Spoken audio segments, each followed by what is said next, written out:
Well, good evening, everybody. Welcome. Thanks for tuning in. It's a very, very surprise show tonight. I'll tell you what we've got in store for you. And I'm going to bring in some guests of mine. Please just like, share, because you care. Let us know who you are, where you're tuning in from. But I've got some very big special guests of mine, as you can see. They're in the green room. They're coughing away there. We can hear them.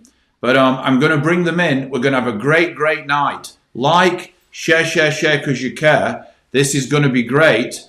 And the first person I'm going to bring in, all the way from the USA, is, get ready for it, it's actually Mike Tyson. Welcome, Mike. It's great to have you on our live podcast tonight. What is a privilege to have you here. I know you have your own, so thanks for taking time out. And as a legend of sport, what do you think of Jake Paul's entry into boxing?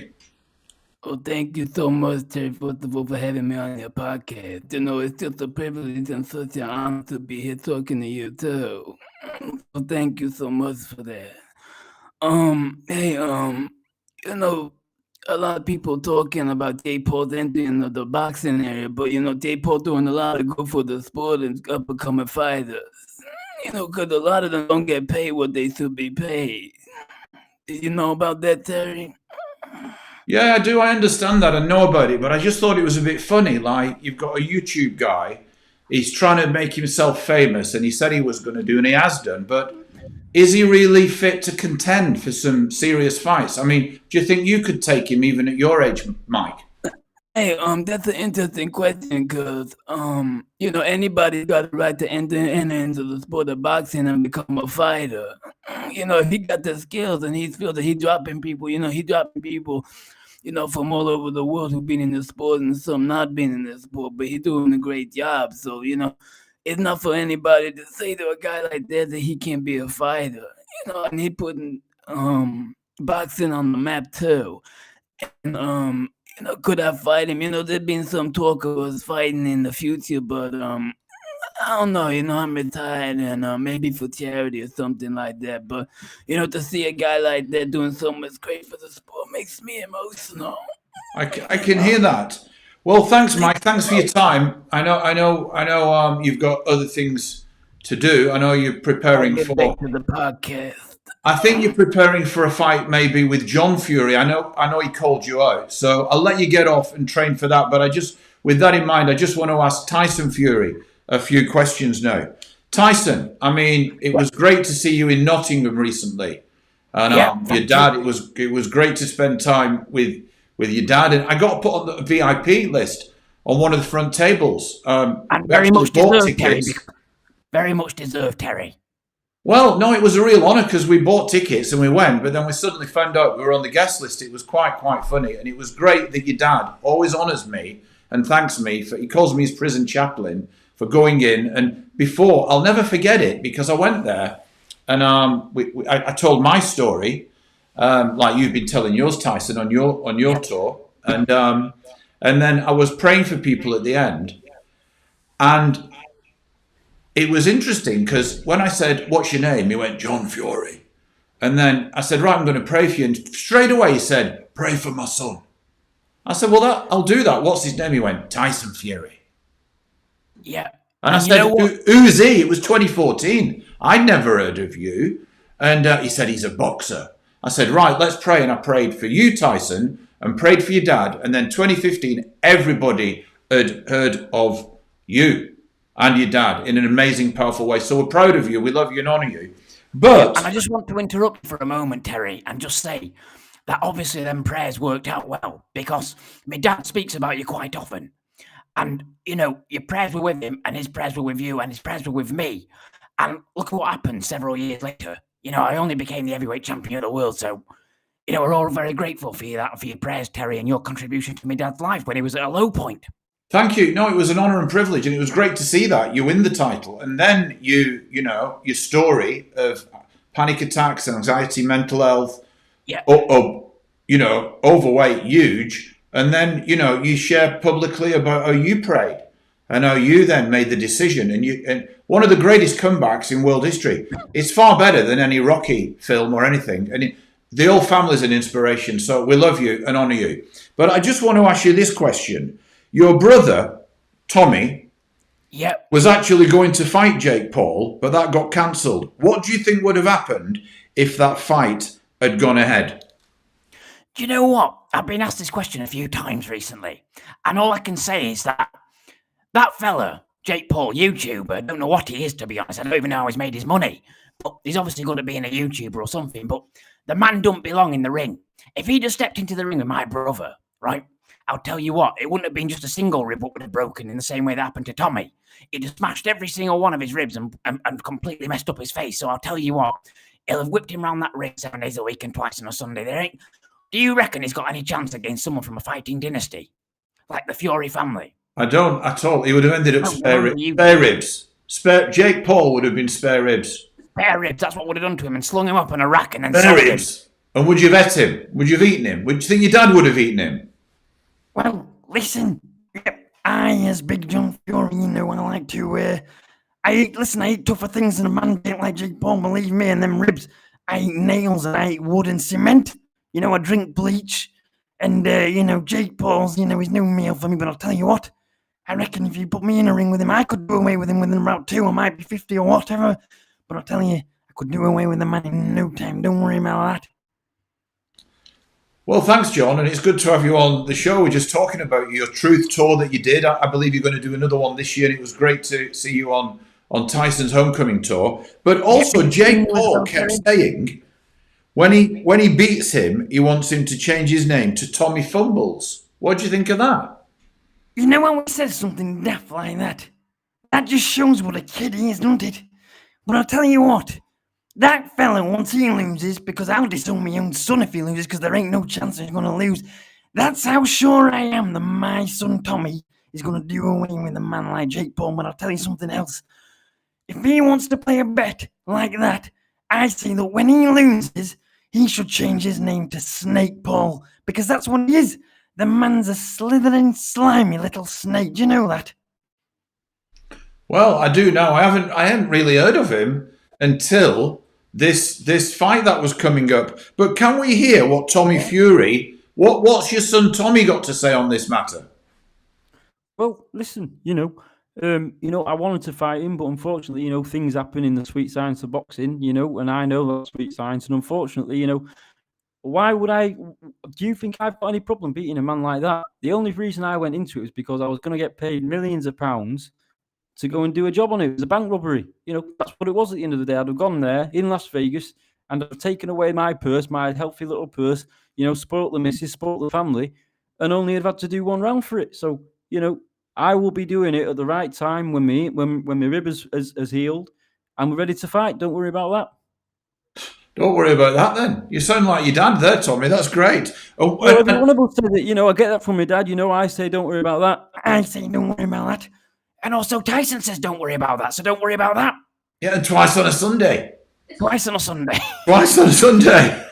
And I'm not talking about my love life. But anyway, so I believe you was trained by Sugar Hill. What's Sugar got to comment on these current issues that's going on?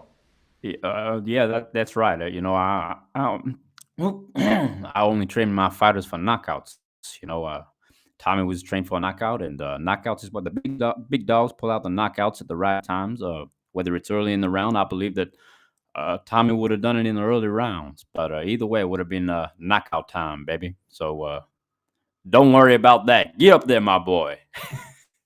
Get up there, my boy. That's what Tyson says. You've got that off Tyson. Get up there, my boy. Get up there, my boy. Get up there, my boy. Anyway, another man who is a huge fan of the Fury family, and I'm speaking here from, you can see where I'm broadcasting live here from one of the main boxing arenas in the world. I can't really say where it is, but you can see where I am. If anybody knows, they can just comment, put it in the thread. But another huge Fury family fan who's quite opinionated, some say, is Steve Bunce. Steve, did Jake Paul, a YouTuber, have any chance of beating this huge boxing family dynasty? Wow, you know, I am absolutely amazed, as Steve Bunce, to hear that a man, a YouTuber, for God's sake, a YouTuber, getting into the ring with a fighting man, son of Big God, little brother of Tyson, the heavyweight champion of the world. No chance. Absolutely no chance. The whole thing was ridiculous. And you know, when it goes down, I actually fear for Jake Paul's life. He's a YouTuber. Come off it. Exactly. I mean, that's my thoughts as well. But moving on from the Furies and stuff, and what you've got to say, Steve. Obviously, AJ had an upset against Usyk, but I think that the fight that everyone wants to see is between AJ and Fury. That is the mega fight that people want to see. Who wants to see it? Any of our viewers, put it in the thread. This is going to go to all the people we're interviewing today. AJ, what do you say to the doubters who say you've just got a six-pack and you're a bodybuilder and you're not even privileged to use the name Fury, never mind getting in the ring with them? What do you say, AJ? Yeah. Do you know what the thing is? I feel like there's a lot of haters. You know, there's a lot of people that like to talk the talk, but they don't like to walk the walk. So I'm not really interested in all that. You know, I don't really pay attention too much for what people are saying on social media. Do you feel where I'm coming from? And a lot of the times I've realized that in boxing, what a lot of people like to do is they like to kick you when you're down. So they love you when you're coming up. You feel where I'm coming from, Terry? A lot of people feel it, man. I'm feeling it, yeah. Yeah, you feel where I'm coming from, right? That's the sport of boxing. But I'm just sticking to the training, you know, and I'm doing what I'm doing and doing my thing and all that. And, you know, I've got Eddie Hearn in the corner and he's supporting me. So I'm going to do it for Eddie. You feel where I'm coming from? You know you love that, Terry. You know you love that. I'm feeling it, man. You're spitting them lyrics. You know what I'm saying, AJ? I'm on the same page as you, man. Yeah, exactly. I like to put the past in the past because you can't control the past. You feel me? You can only do your best in the future and just keep pushing through whatever obstacles. And that's really the way I've seen boxing my whole life. You feel me? That's good. Well, we wish you well, AJ. You know, we wish you well. There's a lot of big fights there too in other divisions. One that I'm looking forward to the most is finally Amir Khan and Kell Brook. Kell, tell me how you think this fight's going to go. Well, listen, Babby. One thing I can promise you now is that the fight's overdue, isn't it? You know, so that guy, Amir Khan, I can't stand him. It's all about bragging rights, and the guy will be getting some chocolate brownies, knocking him spark out. Definitely. Do you know how I know, Terry? How do you know? Because I know that I've still got the fire in the belly, and I look at him, and I think that the fire in the belly's gone. You know, he's not ready. He's over there wherever he's doing training. That's, you know, half-assed training. You know, he's not got a chance against me. He's getting knocked spark out. I want him, and I'm finally gonna prove that I am number one. That's what I'm gonna prove to the whole world. And the British fans want this. They want to see me knock him spark out with my chocolate brownies, Babby. I understand that, but what do you respond to the allegations that he's making that you're really the guy who does Bo Selector? Because he says you sound quite like him. What's his name? I don't care. Listen. That guy with that big hat from Leeds, you know. Listen, he can say, I know you're on about, and I know that I've been told that before, but when I'm standing over his body after I've knocked him spark out. Keith Lemon, it's just come in now. Amir Khan is saying you sound like Keith Lemon, and you'll be getting splattered like a lemon. He'll be splattered like a lemon. Like Keith Lemon, isn't he a little bit more nasal? I think he is, you know, celebrity juice guy. Slightly different, a bit more nasal. That's the one. Yeah, but then you come down to do Kell, and it's very slightly different, but it's from the same voice group, Babby. Are you related to him? Yeah, we look very similar, don't we? You do, exactly. And I want to put the same question to Amir Khan now. What do you predict? You know what? I just predict like a quick knockout. To be honest with you, I'm going to school him. I'm gonna take him to school. You know what I mean? A lot of people are talking about, whether he's number one, whether I'm number two. You know, this fight should have happened a long time ago. But I don't predict there's going to be anything difficult for me. You know what I'm saying? I feel like I'm just going to do away with him in a jab, and then I'm going to go to my house. I'm going to go home. I'm going to do away with the guy in a jab. I'm not going to use my hook. My trainers were saying to me, don't even bother using your uppercut, your hook, or anything like that. Just use your jab. And that's what I'm going to do. The guy got knocked off with the jab, and he needs to lose a little bit of weight. You know what I mean? I know what you mean, man. I'm feeling you, Amir. I imagine that this may be one of their last fights. Speaking of which, Derek Chisora, have we seen the last of you? Do you want to retire anytime soon? No. I don't have to retire, man. The people that say you've got to retire are people that don't take any chances in life. Like I just love to fight. So I'm just gonna keep fighting till I decide, man. If you don't like that, why don't you step into the ring with me, Terry? Well, I would. I'd step in the ring with I know you're not allowed. I know I'm a you're not fighting allowed to man. swear here, but yeah, you're a fighting man. So let's just have a little bit of a rumble. You feel me? Like, But the know thing that is, we're I've not- also got to be sense and wisdom now because I'm getting a little bit older in years. Younger, I would have done. But now as I'm older, maybe not. But big respect to you. I But will some would fight say it's anybody, pretty Terry. dangerous to stay in the sport of boxing too long, which is what I'm saying. When you get a bit older, taking all those punches. And I know Chris Eubank has some opinions on this. Well, look, this is a dangerous sport. The sport of boxing is both stupendous and dangerous. Of course, the more blows that you take to the head, that you absorb, the more dangerous it becomes. And those who wish to stay in the sport for too long, how should I put this? Well, they're taking too many risks to their health. Yeah, wisdom. Thanks for that, Chris. I appreciate that. And what about Ricky Hatton? That's wisdom. That's wisdom. Before we move on, I just want to tell you, Terry, that is the definition of wisdom. That is. What would Ricky Hatton say to that, though, Chris? Well, I think everybody's got to know the right time to retire. It's not always easy, especially whether depends whether you're on top or whether you're below or whatever. But really, it depends, I suppose, when it's right time for you. So, I feel like I got off the right time. So, I feel it's personal for everybody. And if Del Boy wants to keep fighting, till he can't punch no more, that's his prerogative. I understand. Thanks for that. Now, do one, Ricky. Back to Manchester. But listen, what would Michael Corleone have to say to these boxers and the current scene that's going on? I would say that they should continue for as long as they feel necessary. But they should never say that they're never going to hang up the gloves. Do you know why? Because it insults my intelligence. And it makes me very angry. Ultimately, these people have got to hang up the gloves one day. And when they do, that's the time that they can start their new life with their families. And it's all about the family. Isn't that right, Terry? It's all about the family. That's right. That's right. I would scream, but I can't scream because I'm in my home! In my bedroom where my wife sleeps, where my children come to play with their toys.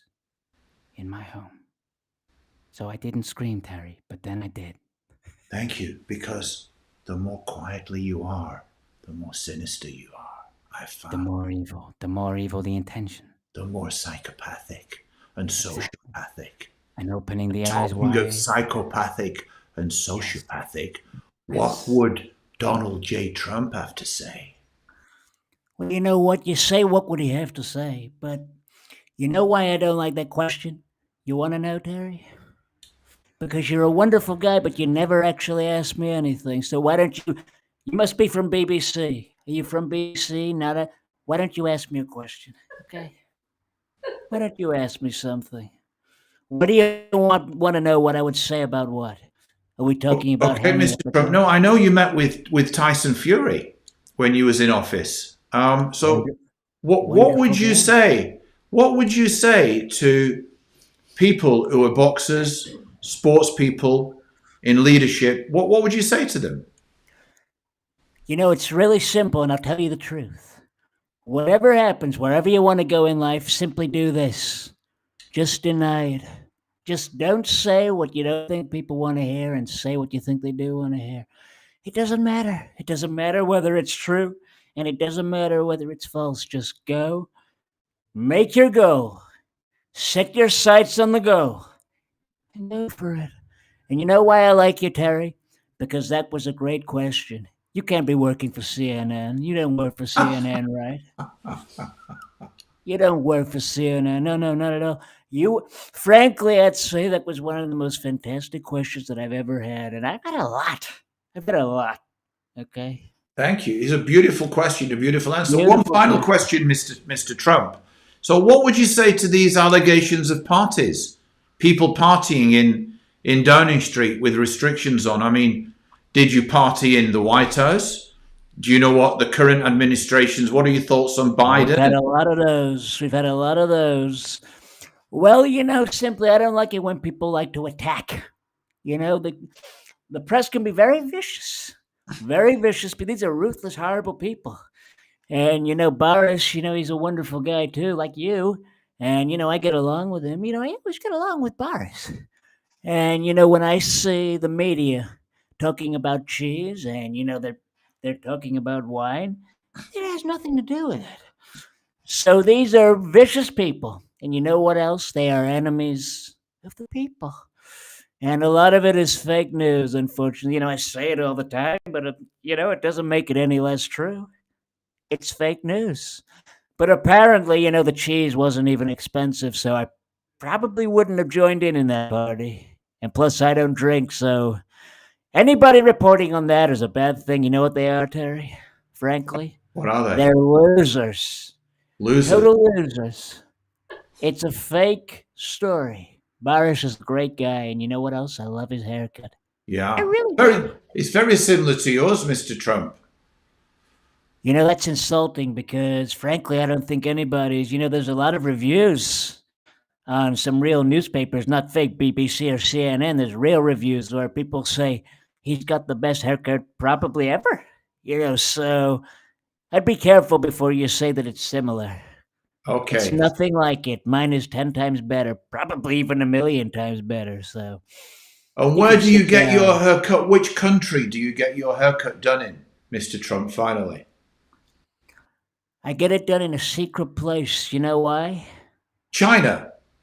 Look, I was going to say that, but you got there before me. I do my haircut. I appreciate being interrupted, okay? No, don't interrupt me when I'm speaking. No, don't do that. I get my haircut in China. You know why? It's cheaper. Because it's cheaper. It's really cheap, that like on trade. They trade really well, and I give them just a little bit of money, and I get a great haircut. And think of it. Look at what they did with Kim Jong-un in North Korea. Oh, yeah? Similar haircut to yours, just a different color. Great guy, exactly. I was inspired by Kim. I get along with Kim, and I get along with Putin. I get along with everybody bad. And it's a really great thing. And, when I see what they did to his hair, I just thought I have to have that. And now I have it. And it's a great thing. Phenomenal, Mr. Trump. Well, I know you're a busy man. I know you're going to be running for the next election. So I just want to wind up now. Finally, the last election was fake. Before you wind up, you say the next election. I don't know which one you're referring to, but I don't appreciate it because the last one was fake. Okay, Mr. Trump. Well, a lot of people want you to leave that behind, actually. So we're going to move on now. We've got Denzel Washington. What has Denzel Washington got to say to the UK now? As I know, there's dropping masks in shops. COVID passports are a thing of the past now at the end of this month. So what's he got to say into the whole situation in the UK? That's Denzel. Right. That's right. I see a lot of them. They're dropping the mask. They're dropping all the restrictions, but it doesn't matter because it's all about going to work. That's right. It's all about going to work and being around the people that you love. That's the goddamn secret of life. You can't keep people at home their whole life. Don't you agree with me, Terry? Don't you agree? I do agree, Denzel. And you can't keep people with a mask on. You know why? Because eventually that mask is going to come off, and there ain't no goddamn thing that you can do about it. That's right, my man. So I don't disagree with that. I don't disagree with that at all. In fact, they should have done it months ago. That's what they should have done. That's right. Well, thanks, Denzel. And it's been great having with you. And thanks to all our guests and viewers. Please like, subscribe, share, because we're now going off air. And I'd like to thank my dear friend, who is called Tony. I call him Tony Lapidus. How would you pronounce your name, Tony? That's the one, Lapidus. I Is should that the stick another one? P in it. I should stick another P in it so it's clearer. But yeah, Lapidus. So I got it right. You got it right. Of course you I did. got it right, Tony. Well, we love you dearly. If you want to follow Tony, where can they follow you, Tony? On Instagram and under Tony Lapidus Impressions. On Twitter, on YouTube, on Facebook. All the big four. The big platforms, you're all over them, and he does regular updates. He's very, very funny. He's also a great, great guy. And there's big things that he's doing, but there's great things ahead for him in 2022. And just like you, 2022 is the year for you. So like, subscribe, follow, share, because you care. We love you all, and we'll see you real soon. And as I always say, ciao for now. Do you want to say something to our viewers before we go, Tony? Yeah, everybody, thank you for tuning in and seeing. Hopefully you'll follow me. Hope you'll see more of me. And thank you for Terry. This is the second time I've been on here. Terry does some great, fantastic work. Really fantastic work. And yeah, thank you for having me. I'll be on again, hopefully. Right, Terry? Yeah, we're going to be on again, and we're going to do some more things because he did a great job on the John Fury tour last year. And I know John's touring again, and there's a lot of other boxing and sports things that we're going to be doing. So we won't just be online, we'll be in person. So it's going to be great because he's an in-person hater. See what I did? There you go. Love it. Come on. We love you all. Blessings. Have a great 2022. Ciao.